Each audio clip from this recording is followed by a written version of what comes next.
नमस्कार, मैं गौरी वर्मा, आप सभी का स्वागत है। देख रहे हैं आप आज की खबर। रुक करते हैं उत्तराखंड की खबरों की ओर। दिनेशपुर में 6 दिवसीय दुर्गा पूजा के उत्सव में सांस्कृतिक कार्यक्रमों का धूम रही। वहीं बता दें, उधम सिंह नगर के सांसद अजय भट्ट और रुद्रपुर के विधायक शिव अरोड़ा कार्यक्रम में पहुंचकर क्षेत्रवासियों को दुर्गा पूजा की बधाई दी। इस दौरान उन्होंने कहा कि बंगाली हिंदू अपने ही देश के शरणार्थी बनकर आए। बंगाली हिंदू पर बहुत अत्याचार हुआ, खेत खलियान छोड़कर अपने घर से दूसरे स्थान पर आकर रहना पड़ा। मैं बंगाली समाज के अनुसूचित जाति की मांग को संसद में उठाऊंगा और अनुसूचित जाति मिलनी चाहिए। एक ना एक दिन अवश्य अनुसूचित जाति का दर्जा बंगाली समाज को मिलेगा। एक तो सबको दुर्गा पूजा की बहुत बहुत बधाई। दुर्गा माई के चरणों में नमन करते हुए दुर्गा माई से प्रार्थना है कि दुर्गा माई की कृपा सब पर बनी रहे, सभी भक्त स्वस्थ रहे, सानंद रहे और संपन्नता सभी परिवारों में आए। बंगाली समाज एक ऐसा समाज है जो हिंदुत्व के लिए है। बंगाली समाज ऐसा है जिसने अपने धर्म के लिए बलिदान दिए। बंगाली समाज हमारा गर्व है, उत्तराखंड का गर्व है। और बंगाली समाज देश के विभाजन के बाद उस विभीषिका को सहते हुए अपने धर्म की रक्षा के लिए अपने ही देश में शरणार्थी बनने को मजबूर हुआ। अगर वो चाहता तो इस्लाम स्वीकार कर सकता था, वहां रह सकता था, लेकिन उन्होंने धर्म छोड़ना स्वीकार नहीं किया। देखिए, मैंने तो भारत की संसद में बंगाली भाइयों की मांग उठाई और हमने ये तक वहाँ कहा कि बंगाली हमारे भाई हैं और विषम परिस्थितियों में अपने पूरे खेत खलिहानों को छोड़ के अपने ही देश में शरणार्थी बने। कई लोगों के परिवार समाप्त हो गए और जो पूर्वी पाकिस्तान लिखा हुआ था उनके सर्टिफिकेट में वो हटाने की मांग उठाई, वो हट भी गया है। और साथ में जो हमने आरक्षण देने की बात कही तो वो आरक्षण की बात पर विधानसभा से 2 बार पास होके भी फाइल बनी हुई है। इसलिए किसी का भी कोई बयान आता है वो उनका व्यक्तिगत हो सकता है, लेकिन आज CAA पास हो गया है। जब हमारे वहाँ सिटीजन अमेंडमेंट एक्ट पास हो गया है तो कोई सवाल ही नहीं है। बंगाली सब देशभक्त हैं। यहाँ के कुछ लोग कहते हैं कि रोहिंग्या हैं। क्यों कहते हैं? कहाँ रोहिंग्या है? रोहिंग्या जहाँ है वहाँ तो उन लोगों ने बसाया है, हमारे विपक्ष के लोगों ने। उनको आने दे रहे हैं आज भी। पश्चिम बंगाल में क्या हो रहा हम सब जानते हैं। देखिए, पश्चिम बंगाल से उत्तराखंड के हल्द्वानी में बड़े पैमाने पर नकली नोट की सप्लाई का मामला सामने आया। पुलिस ने पूरे मामले में खुलासा करते हुए 7 आरोपियों को गिरफ्तार किया। एसएसपी नैनीताल ने कहा, 9 अक्टूबर को एक सुनार को गिरफ्तार किया गया था, जिसके पास से 9000 नकली नोट बरामद हुए। मुख्य आरोपी से पूछताछ की गई, उससे खुलासे के मामले सामने आए हैं। पूछताछ में मालूम हुआ नकली नोट के कारोबार में कई लोग शामिल हैं, जिसके बाद पुलिस ने अलग अलग से पूछताछ करी है। 6 लोगों को गिरफ्तार करते हुए उनके कब्जे से 2,98,000 रुपए बरामद किए गए। लालकुआ क्षेत्र में एक अभियुक्त के कब्जे से 9000 रुपये नकली नोट के बरामद हुए थे। उसके बाद में इस मामले की संवेदनशीलता को देखते हुए SP city, CO city, Lalkuan थाने की टीम, उसके साथ में SOG की टीम को सम्मिलित करते हुए बड़ी टीम गठित की गई और इस पूरे गिरोह का पता करने का कार्य शुरू किया गया। जो हमारी पुलिस टीम है उसने अलग अलग जगह जब छापेमारी की और अलग अलग लोगों से जो पूछताछ है उसके आधार पर इस सारे गिरोह में शिवम वर्मा को मिला के टोटल 7 लोग जो हैं अब तक हमने गिरफ्तार किए हैं, जिनके कब्जे से 3,07,000 रुपये के नकली नोट बरामद हुए हैं। जो प्रारंभिक पूछताछ है उसके हिसाब से ये गिरोह जो है ये नकली नोट मालदा पश्चिम बंगाल से लाता था और उसको उत्तर प्रदेश, उत्तराखंड व अन्य पड़ोसी राज्यों में खपाने का कार्य करता था।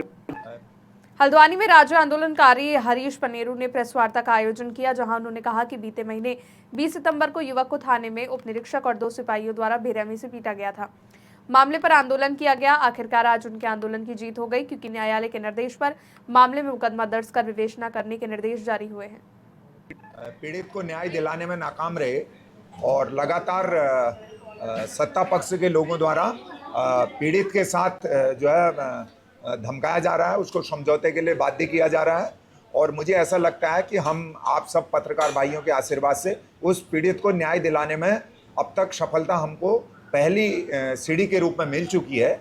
और जिन पुलिस वालों ने इनके साथ मारपीट की और पुलिस के अधिकारियों ने जो हमें NCR 6 दिन का हमें समय दिया था, 28 तारीख को हमारा आंदोलन समाप्त हुआ। 4 तारीख को पुलिस ने उस पर मुकदमा मजिस्ट्रेट से आज्ञा ले ली कि मुकदमा चलने के लिए उन पर आदेश आ गया। ये न्यायिक मजिस्ट्रेट का आदेश देख सकते हैं। अब लगातार उत्तराखंड के स्वाभिमान और उत्तराखंड के किसी नौजवान को ऐसे पीटा नहीं जाएगा। इस लड़ाई से ये साबित होता है। मदन बलगाई जी द्वारा मेरे को बार बार फ़ोन किया जा रहा है कि आप पुलिस से राजीनामा कर लो, पुलिस से किसी प्रकार की दुश्मनी मत करो, आप मारे जाओगे, इस प्रकार से वो दबाव बना रहा है। और ये जो पैसे वाली बात कर रहा है बिल्कुल गलत बात है। और मैं अपनी न्याय की लड़ाई लड़ना चाह रहा हूँ। इससे मुझे किसी प्रकार की दुश्मनी नहीं है। बहुत से मुझे किसी का खतरा होता है, इसमें वो लोग जवाबदार रहेंगे। खटीमा में रेलवे स्टेशन के पास और सामाजिक तत्वों द्वारा बड़े हादसे को अंजाम देने की कोशिश हुई। रविवार देर रात देहरादून से टनकपुर को जाने वाली ट्रेन को लोको पायलट ने पटरियों पर पड़े वायर की रॉड को देखकर तुरंत इमरजेंसी ब्रेक लगा दिए।